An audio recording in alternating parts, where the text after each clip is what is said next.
Donald Trump کی اقتدار میں واپسی پاک امریکہ تعلقات پر کیسے اثر انداز ہوگی؟ سب سے پہلے ایک مفروضے کو ختم کرنا ہوگا جو بڑے پیمانے میں عوام میں پایا جاتا ہے۔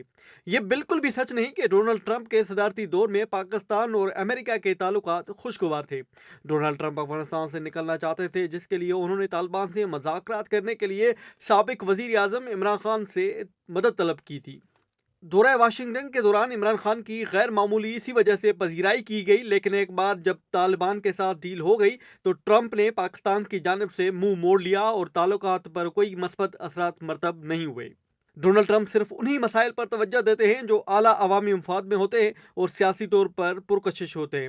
پاک امریکہ تعلقات کی موجودہ حالت ٹرمپ اس زمرے میں نہیں آتی جس پر ٹرمپ توجہ دیں، اور نہ ہی انہیں پاکستان کی اندرونی حرکات میں کوئی دلچسپی ہوگی۔ ٹرمپ بھی جو بائیڈن کی پالیسی پر چلتے ہوئے اسلام آباد کے ساتھ محدود تعلقات رکھیں گے، جہاں وہ نہ امداد دیں گے اور نہ ہی پابندیاں لگائیں گے جو کہ ماضی میں تعلقات میں اتار چڑھاؤ کا باعث بنے۔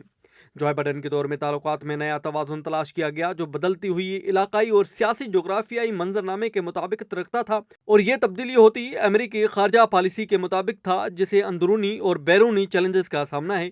عالمی قوتیں عالمی معیشت اور اسٹریٹجک نظام کو تبدیل کر رہی ہیں، جس سے امریکہ کی عالمگیریت کو خطرات لاحق ہیں۔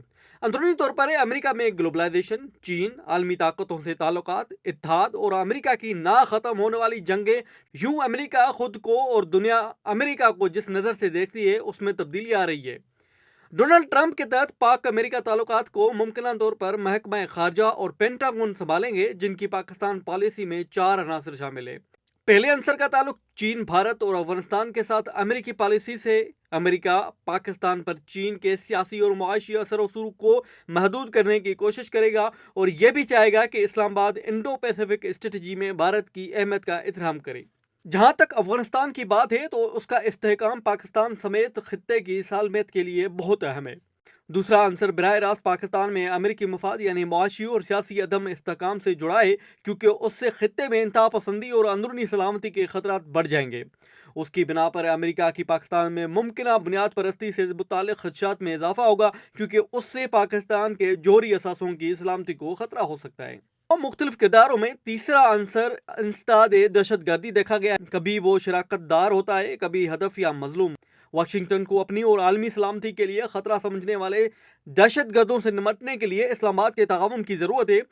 وہ یہ بھی چاہے گا کہ اسلام آباد اپنے اور بھارت کے استحکام کے لیے خطرہ بننے والے عسکریت پسند کے خطرات سے نمٹے۔ واشنگٹن جہاں ممکن ہوا وہاں مدد کرنے کے لیے تیار ہے۔ چوتھا عنصر اقتصادی شعبے میں پاک امریکہ کا بڑھتا ہوا تعاون ہے، جس میں توانائی، انفارمیشن ٹیکنالوجی اور زراعت کے شعبے شامل ہیں۔ سرمایہ کاری کا جذبہ حوصلہ افزا ہے اور امریکہ اب بھی برآمدات کے لیے پاکستان کی پہلی ترجیح ہے۔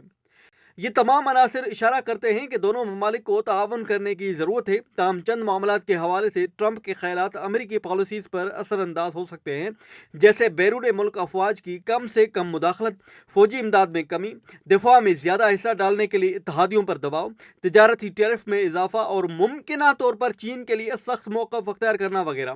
تاہم یہ واضح نہیں کہ یہ سب کب اور کیسے ہوگا۔ بائیڈن انتظامیہ نے پہلے ہی پاکستان کے لیے امداد کم کر دی تھی، تو ڈونلڈ ٹرمپ کی پالیسی بھی مختلف نہیں ہوگی، لیکن ابھی یہ کہنا قبل از وقت ہوگا کہ تجارتی ٹیرف میں اضافے کا اثر پاکستان پر ہوگا یا نہیں۔ ٹرمپ نے پچھلی دفعہ انتہائی سنجیدگی سے مسئلہ کشمیر پر ثالثی کی پیشکش کی تھی۔ ہمیں ان کی یہ پیشکش قبول نہیں کرنی چاہیے۔ اس پیشکش کا کشمیر سے کوئی تعلق نہیں تھا، انہوں نے اپنے لیے ایسا کیا تھا۔ وہ پاکستان کو خوش کرنا چاہتے تھے اور وہ خود کو ایک مقبول رہنما کے طور پر دکھانا چاہتے تھے جو ممالک کے درمیان تنازعات کو حل کرتے ہیں۔ ٹرمپ کا نظریہ ہمیشہ یہ پرکھنا ہوگا کہ کسی ملک کے لیے کچھ کرنے سے پہلے وہ ملک امریکہ کے لیے کیا کر سکتا ہے۔ پاکستان کو محتاط انداز میں سفارتکاری کے ذریعے امریکہ کے ساتھ اپنے تعلقات کو سنبھالنا ہوگا، بالخصوص ایسے مسائل جن سے امریکہ میں پاکستان کا منفی تاثر جا سکتا ہے۔ اگر ایسا نہ کیا تو ٹرمپ کی جانب سے تلخ رد عمل سامنے آ سکتا ہے۔ ڈونلڈ ٹرمپ کی پالیسیز معلوماتی اداروں پر مبنی نہیں، بلکہ وہ ان کی شخصیت اور سیاسی مقاصد کے گرد گھومتی ہیں۔ وہ ون مین شو ہیں۔ اپنے ایجنڈے میں سب سے زیادہ ترجیح وہ اپنی ذات کو دیتے ہیں، جب ان کا ایجنڈا سیاسی حالات کی مناسبت سے تبدیل ہوتا رہتا ہے۔ دی گارڈین نے لکھا ہے کہ ڈونلڈ ٹرمپ امریکہ کی خارجہ پالیسی کو فری لانس کریں گے۔ اگر وہ واقعی اسے اپنی طور پر ترتیب دیں گے تو ہمیں غیر متوقع صورت حال کے لیے خود کو تیار رکھنا چاہیے۔